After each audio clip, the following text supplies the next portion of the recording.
Deputy election commissioners Shri Manish Garg ji, Shri Pawan Kumar ji, deputy election commissioners Shri Bhanu Prakash ji, Shri Sanjay Kumar, DGIT Mrs Seema, Miss Shubhra Saxena, director ECI, Shri Vijay Pandey ji, DDG law. I am Ashish Goyal, DG media.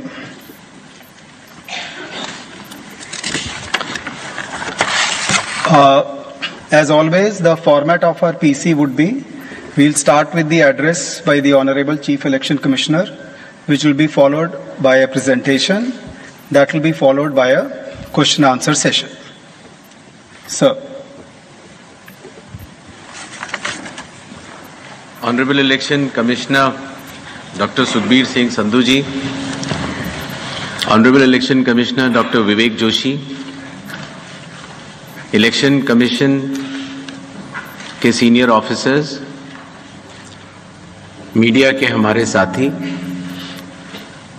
और आपके माध्यम से जुड़े हुए इस देश के सभी मतदाता, आप सबको नमस्कार। आज हम सब स्पेशल इंटेंसिव रिवीजन के दूसरे चरण के रोल आउट के संबंध में आयोजित इस प्रेस कॉन्फ्रेंस में उपस्थित हैं। मैं आप सभी का हार्दिक स्वागत करता हूं।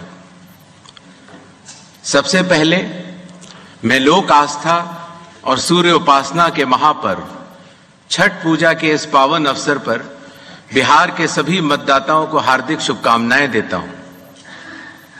आज अस्ताचलगामी भगवान भास्कर को अर्घ्य देने के शुभ दिन पर मैं बिहार के 7.5 करोड़ मतदाताओं को विशेष रूप से नमन करता हूं, जिन्होंने निर्वाचन आयोग पर अटूट विश्वास जताया है और SIR में पूर्ण भागीदारी निभाई और अब इस चुनाव में मतदान करने के लिए उत्साहित हैं।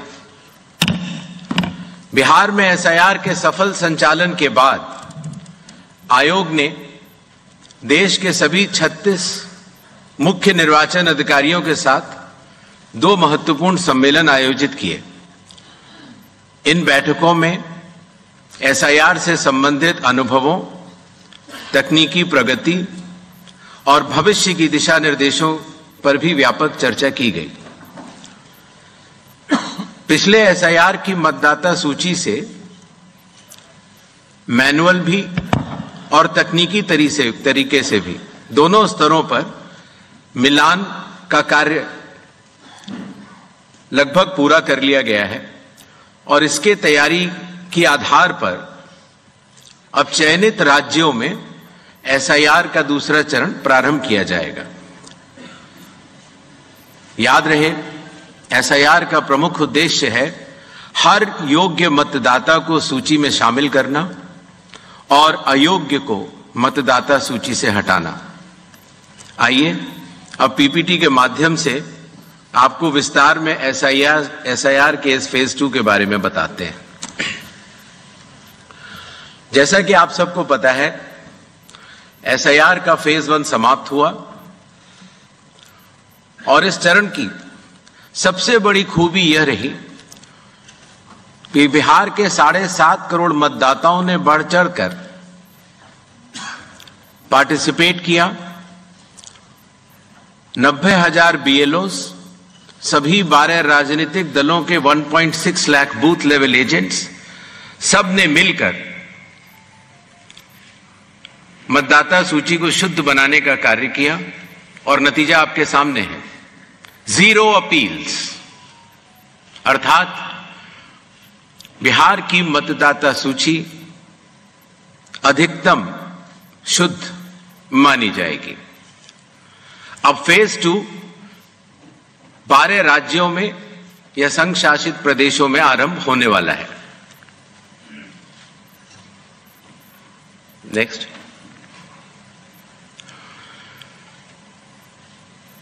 किसी भी मतदाता के लिए जो उसकी अर्हताएं हैं वो संविधान के अनुच्छेद 326 में लिखी गई हैं, अर्थात भारत का नागरिक होना, कम से कम आयु 18 वर्ष की होना, उस विधानसभा क्षेत्र का सामान्य निवासी होना और किसी अन्य कानून से उसको डिस्क्वालीफाई न किया गया हो।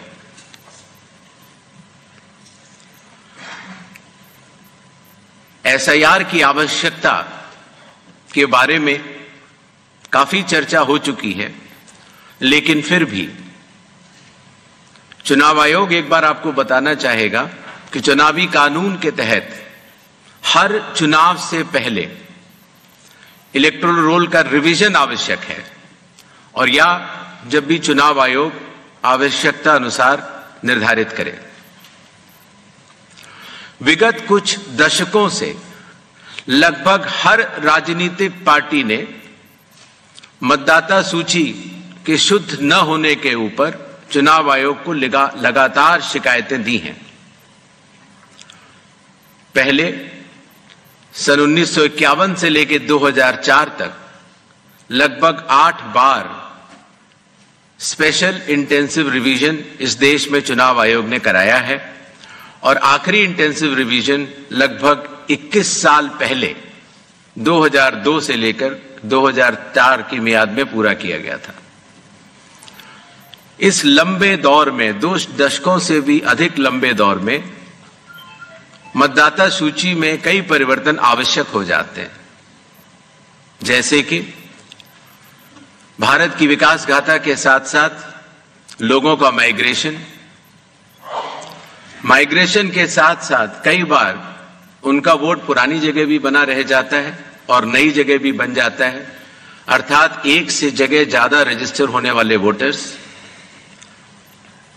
कई बार किसी की डेथ होने के बाद भी उसका नाम न हटाया जाना, या गलती से किसी भी विदेशी नागरिक का नाम मतदाता सूची में आ जाना। इन चारों कारणों की वजह से चुनाव आयोग ने निर्णय लिया कि पूरे देश में चरणबद्ध तरीके से एसआईआर कराया जाए, और इसकी पहली कड़ी बिहार आपके सामने समाप्त भी हो चुकी है, और बड़े सफलतापूर्वक लोगों ने चुनाव आयोग पर विश्वास भी जताया है।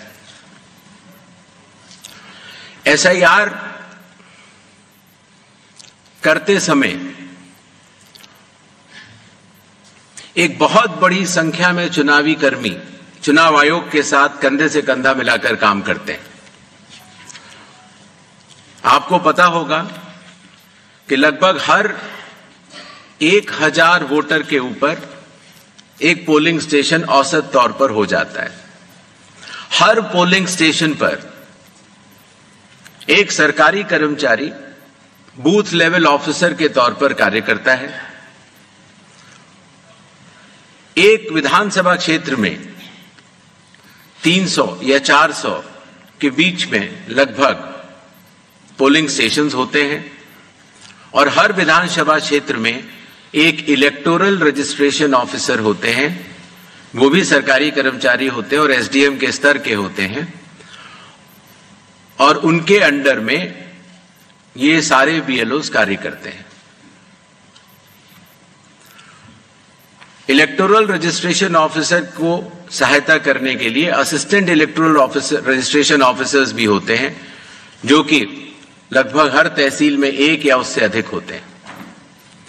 ईआरओ एक सब डिविजनल मजिस्ट्रेट के लेवल का अधिकारी होता है, जिसकी कानूनी जिम्मेदारी होती है कि वो मतदाता सूची ड्राफ्ट तैयार करे,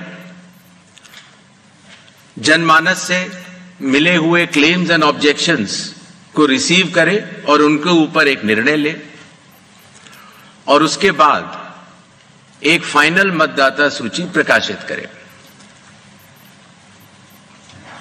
ईआरओ के इस निर्णय के बाद, अर्थात फाइनल मतदाता सूची प्रकाशित करने के बाद, अगर किसी भी सिटीजन ऑफ इंडिया को,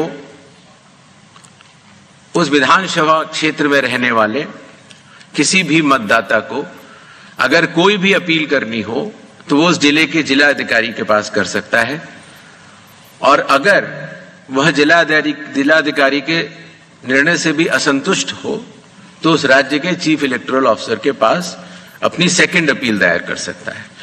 यह मैं इसलिए आपको बता रहा हूं कि बिहार में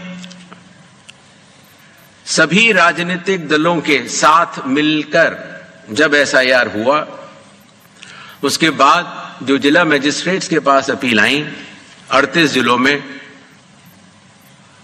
वह शून्य थी। अर्थात ईआरओ और इलेक्टर्स ने मिलकर और बूथ लेवल एजेंट्स ने मिलकर बहुत ही अच्छा काम किया।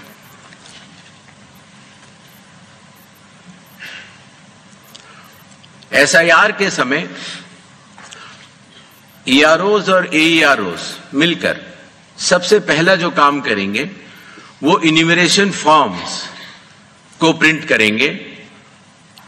जिन राज्यों में एसआईआर हो रहा है या अभी होने वाला है, उनकी मतदाता सूची आज रात को 12 बजे फ्रीज कर दी जाएगी और उन हर मतदाता को जिसका नाम उस सूची में है, उसको एक यूनिक इन्यूमरेशन फॉर्म प्रिंट करके बीएलओ उसके घर देने जाएंगे। इन्यूमरेशन फॉर्म में वो आवश्यक डिटेल्स होंगे जो कि आज की मतदाता सूची में हैं। जब बीएलओ फॉर्म्स डिस्ट्रीब्यूट करना शुरू करेंगे एग्जिस्टिंग इलेक्टर्स को, उसके बाद इन्यूमरेशन फॉर्म में जिसका भी नाम है वो उसको लिंक करने का प्रयास करेंगे कि क्या उन्हीं का नाम 2003 की सूची में था। अगर था तो उनको कोई भी कागज और नहीं देने होंगे। इसी तरीके से अगर उनका नाम स्वयं नहीं था और उनके पिताजी या माताजी का नाम था तो भी उनको कोई और कागज नहीं देने होंगे। तो ये लिंकिंग और मैचिंग, बिहार जब हमने एसआईआर किया था तो सिर्फ बिहार की अवेलेबल थी और आज पूरे देश की 2002 से 4 में हुए एसआईआर की मतदाता सूची जो लिंक दिया गया है voters.eci.gov.in पर कोई भी देख सकता है और इस मैचिंग को स्वयं भी कर सकता है। बीएलओज, बूथ लेवल ऑफिसर्स एसआईआर की प्रमुख कड़ी होते हैं। जब वो घर जाते हैं तो कई बार ऐसा भी हो सकता है कि किसी और व्यक्ति की उम्र उस घर में 18 साल के ऊपर की हो गई हो, तो हाथ की हाथ उसी समय वो उनका फॉर्म 6 भी भरवा लेंगे और डिक्लेरेशन भी ले लेंगे और उसकी मैचिंग और लिंकिंग भी पुराने एसआईआर से कर लेंगे। कई बार हमारे मतदाता अगर पढ़ने या लिखने में उनको दिक्कत है तो बूथ लेवल ऑफिसर उनको इन्यूमरेशन फॉर्म भरने में मदद भी करेगा और मदद करने के बाद इस तरह के सारे इन्यूमरेशन फॉर्म्स मैचिंग और लिंकिंग करने के बाद वो ईआरओ और एईआरओ को जमा करेगा।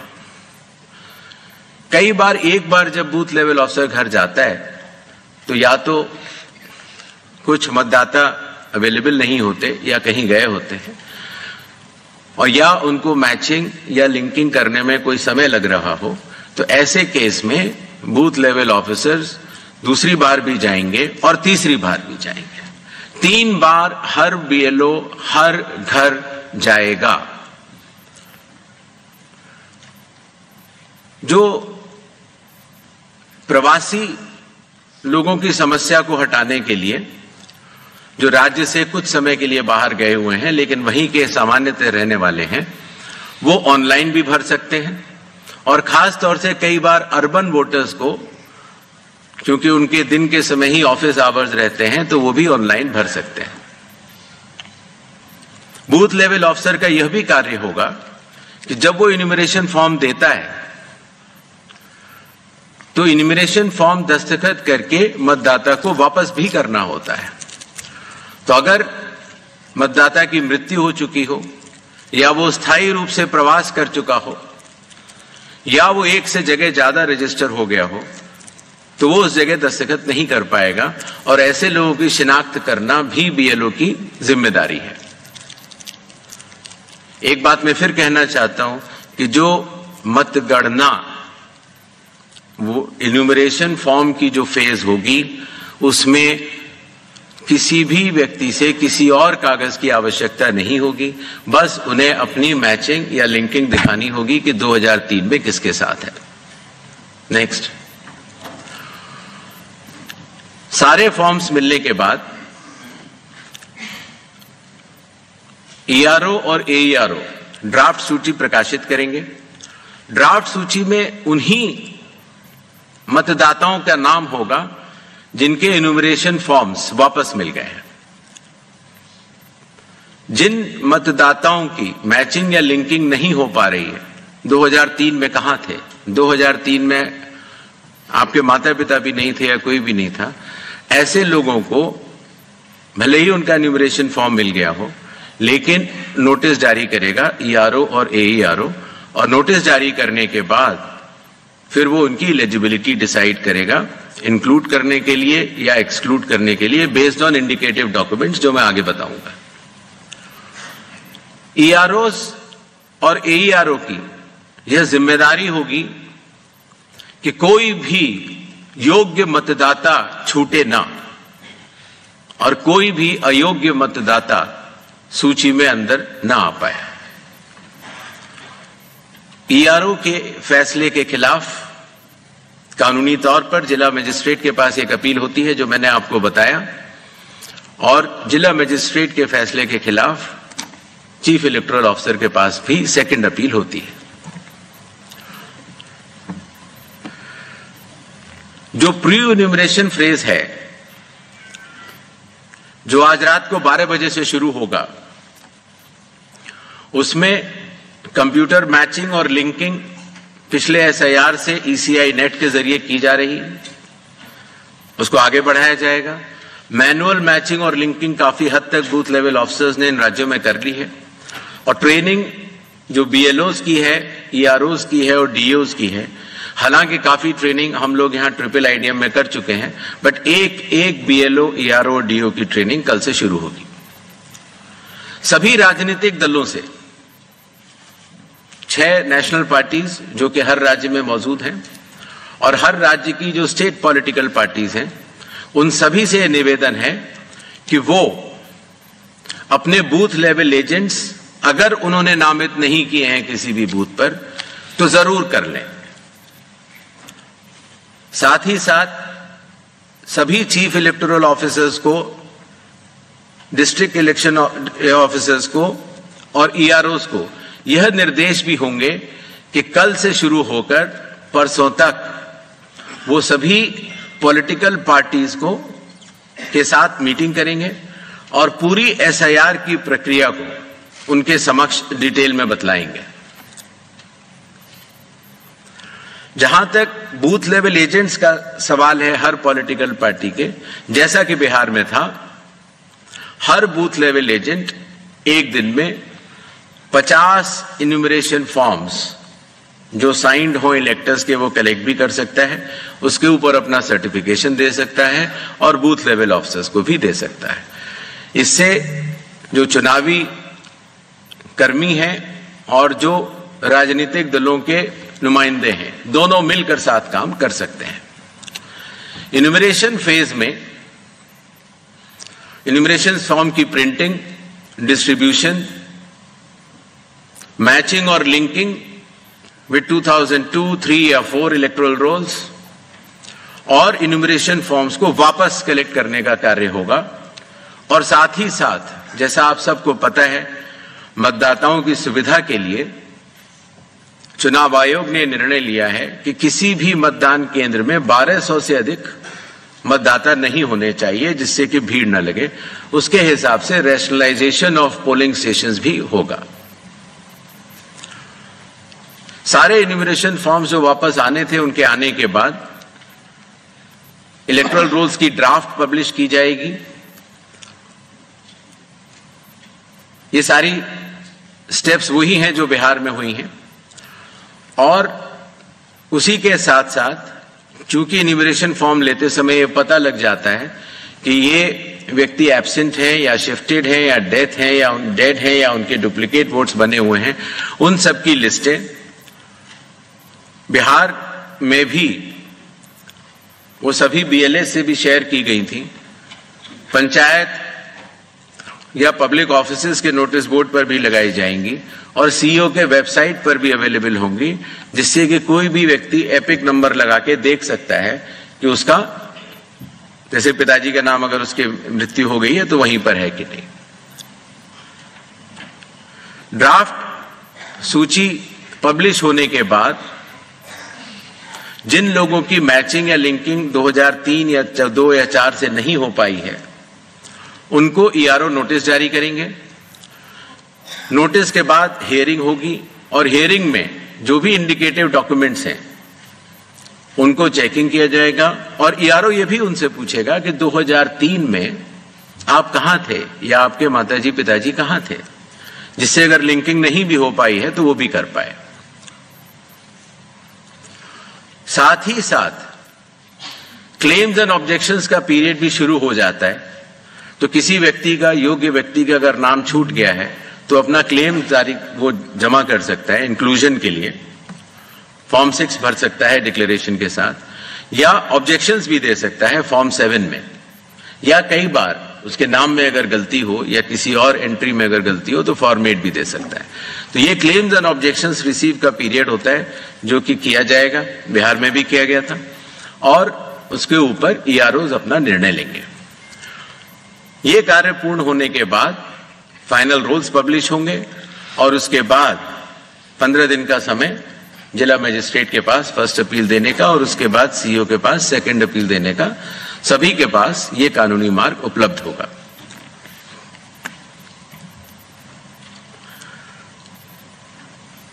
जैसा कि बिहार में चुनाव आयोग ने बहुत सफलतापूर्वक दर्शाया कि जो वल्नरेबल ग्रुप्स होते हैं, खास तौर से जो बुजुर्ग हैं या बीमार हैं या दिव्यांग हैं या कई बार हमारी बुजुर्ग महिलाएं हैं, तो इनको अगर किसी भी मैचिंग करनी है 2003 से या लिंकिंग करनी है, उन्हें कंप्यूटर नहीं आता, उनके पास मोबाइल नहीं है या उनको कोई सर्टिफिकेट बनवाना है, तो वॉलंटियर्स जो है वो या तो सरकारी कर्मचारी होते हैं या एनसीसी या एनएसएस के वॉलंटियर्स होते हैं।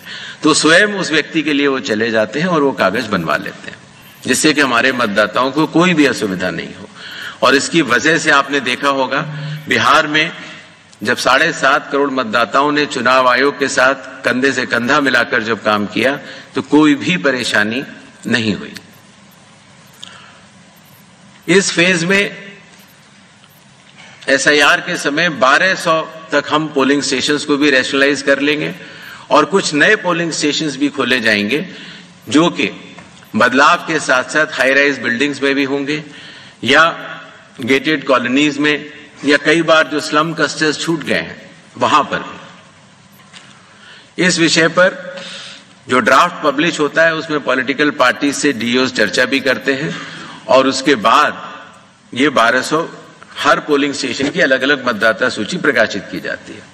यह ध्यान रखना होगा कि एक बूथ पर एक फैमिली के या एक घर पर रहने वाले सभी लोगों का नाम एक ही जगह आ जाए, उससे मतदाताओं को बहुत सुविधा होती है और बिहार में इसमें काफी लोगों ने मिलकर अच्छा काम किया।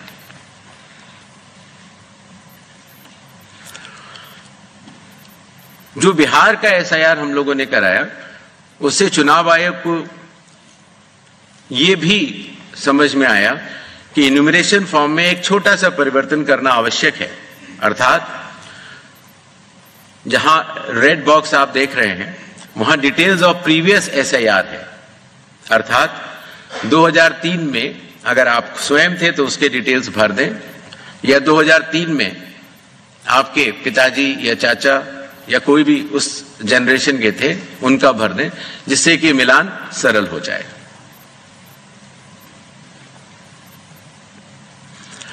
जो इन्यूमरेशन फॉर्म दिया जाएगा उसमें काफी चीजें प्री प्रिंटेड होंगी। मतदाता का नाम, उसका एपिक नंबर, उसका पता, सीरियल नंबर, पार्ट, कौन सी असेंबली है और उसका पुराना फोटो। एक क्यूआर कोड भी दिया जाएगा जिससे कि उस क्यूआर कोड को स्कैन करके आप स्वयं देख सकते हैं। सभी मतदाताओं से चुनाव आयोग का यह आग्रह रहेगा कि जहां पेस्ट करेंट फोटो लिखा हुआ है वहां पर अपनी नई और रंगीन फोटो, कलर्ड फोटो वहां पर अगर लगाएंगे तो जब भी आपका नया एपिक बनेगा तो उसमें वो फोटो लगाई जाएगी तो अच्छा लगेगा।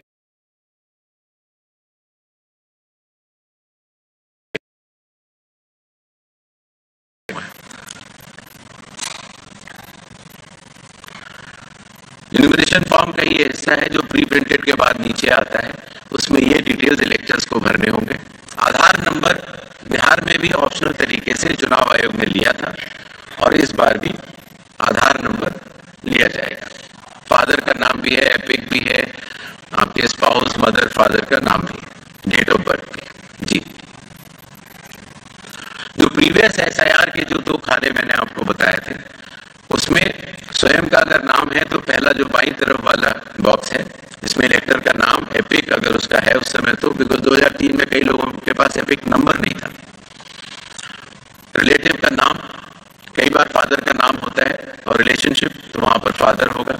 किस जिले में है, जैसे ही आप जिला लिख देंगे या स्टेट या एसी लिख देंगे तो जो सारी जो मतदाता सूची पूरे देश की अवेलेबल है 2003 में, उससे सेलेक्ट करना और उससे मैचिंग करना बहुत आसान हो जाता है। इसी तरीके से अगर आपका नाम नहीं है 2002, 3 या 4 की मतदाता सूची में, तो आप अपने फादर मदर या जो भी उस श्रेणी के जो रिलेटिव्स हैं उनके डिटेल भर सकते हैं, तो उससे भी ये मैचिंग सरल हो जाती है। क्लेम्स एंड ऑब्जेक्शंस के पीरियड में फॉर्म 7 और फॉर्म 8 की आवश्यकता पड़ती है और फॉर्म 6 तो खैर चूंकि न्यूमरेशन फेज में ही इस बार हम कलेक्ट कर ले रहे हैं। बिहार में हम लोगों ने उसको बाद में किया था, लेकिन इस बार हम शुरू से ही कर ले रहे हैं।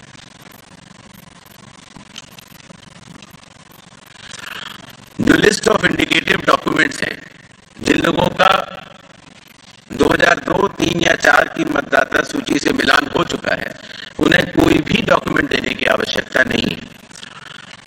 और जिन लोगों का मिलान नहीं हो पाया वो संख्या काफी कम रह जाती है, सिर्फ उन्हीं लोगों को ये इंडिकेटिव डॉक्यूमेंट्स देने होंगे जो बिहार में थे 11 वो, और आधार कार्ड नागरिकता का प्रमाण चूंकि नहीं है तो वो आइडेंटिटी पर्पस के लिए लोग दे सकते हैं। नेक्स्ट, ये वो 12 राज्य हैं जहां पर कल से एसआईआर शुरू होने वाला है। Andaman and Nicobar island, union territory, state Chhattisgarh, Goa, Gujarat, Kerala, union territory Lakshadweep, Madhya Pradesh, Puducherry union territory, Rajasthan, Tamil Nadu, Uttar Pradesh, West Bengal, इन 12 राज्यों में कुल मतदाता 51 करोड़ के लगभग हैं। लगभग 5,33,000 बूथ लेवल ऑफिसर्स इस महान कार्य में अपना योगदान देंगे। लगभग 7,64,000 बूथ लेवल एजेंट्स जो पार्टीज द्वारा नामित हैं वो इसमें अपना योगदान देंगे और लगभग 10,500 EROs और लगभग 321 कलेक्टर्स, ये पूरी चुनावी कर्मियों की जो टीम है वो इस एसआईआर की फेज 2 में कार्य करेगी और इसको सफल बनाएगी। शेड्यूल, प्रिंटिंग और ट्रेनिंग का कार्य कल से शुरू होगा और 3 नवंबर तक चलेगा। हाउस टू हाउस इन्यूमरेशन 4 नवंबर से 4 दिसंबर तक। Publication of draft electoral rolls 9 दिसंबर 2025। क्लेम्स एंड ऑब्जेक्शंस का पीरियड 9 दिसंबर 2025 से लेकर 8 जनवरी 2026। जिन लोगों को नोटिस जाएंगे उनकी हियरिंग और वेरिफिकेशन का समय 9 दिसंबर से 31 जनवरी तक होगा और फाइनल इलेक्टोरल रोल्स 7 फरवरी 2026 को प्रकाशित किए जाएंगे।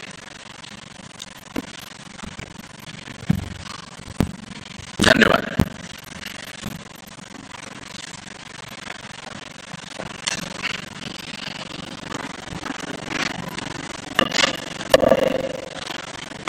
Now we'll start with the question and answer session. As per our previous format, we'll be taking questions in groups of 5, and please be rest assured that maximum number of questions will be taken.